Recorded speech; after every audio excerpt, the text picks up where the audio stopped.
gumastos talaga itong anti-corruption drive nitong administrasyon ni Marcos Jr. Yung ICI po, yung Independent Commission for Infrastructure na itinatag para mag-imbestiga nga sa manuwalyang mga proyekto ng atin pong gobyerno, ay nagtapos na po ang kanilang trabaho. Kayo po ba ay kontento sa naging performance po ng ICI? Pero at the end, parang ipinasar din naman sa ombudsman na parang mag-iimbestiga rin ulit sila. Actually, itong pag-end nila ng kanilang operation ay isang proforma lamang. 3 buwan na yan walang silbi dahil paano naman kikilos yung isang tao lamang? Yan, it is a commission. A commission means composed of 2 or more persons. Commission commissioner and mga deputy commissioner. Nag-resign na yung dalawa. Isa na lang yung sirang ulo na nagpapatakbo niyan. Yung dating justice na wala namang silbi ang justice na yan.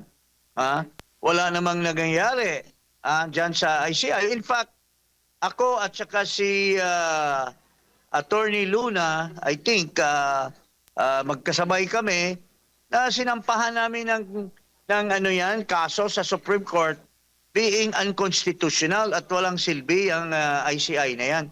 Tulad na noong panahon ni Noynoy Aquino, nagtayo siya ng Truth Commission, dineclare ng Korte Suprema na void or invalid yung batas, unconstitutional.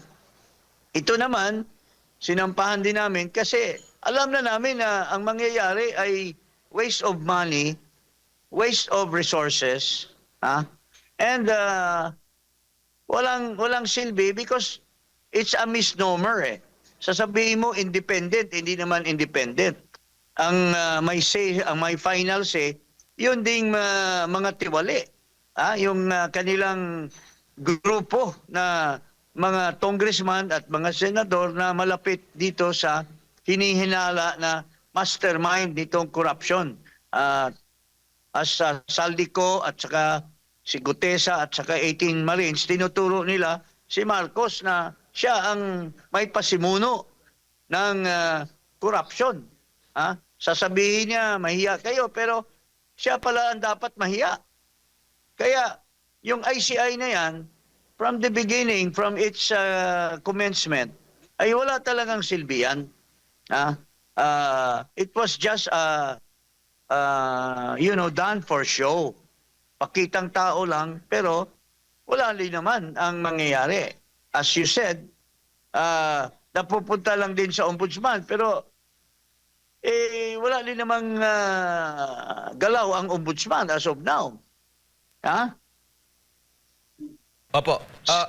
Congressman, sa kabuuan po, kasi nabanggit din po ng Malacanang na after po nung ICI, hindi po kasabay nito ang natatapos yung kanila daw kampanya sa paglaban sa korupsyon. Sa kabuang assessment niyo po sa whole of government approach, kung meron man po sa kasalukuyang administrasyon sa paglaban or dito sa kanilang anti-corruption campaign, ano po ang assessment niyo po, Attorney?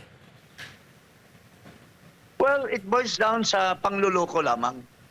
Parang it's all for show. Para lamang may masasabi sila na gumagalaw.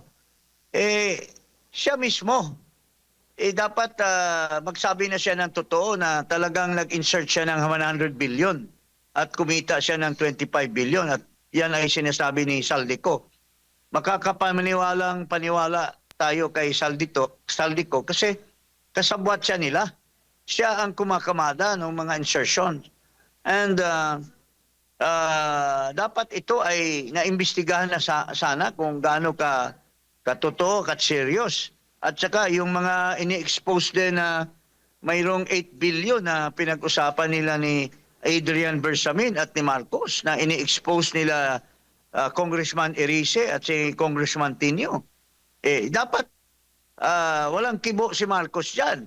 Wala siyang denial, wala siyang hakbang na bigyan ng diin itong akusasyon laban sa kanya. Opo. So, paltos talaga itong anti-corruption drive nitong administrasyon ni Marcos Jr.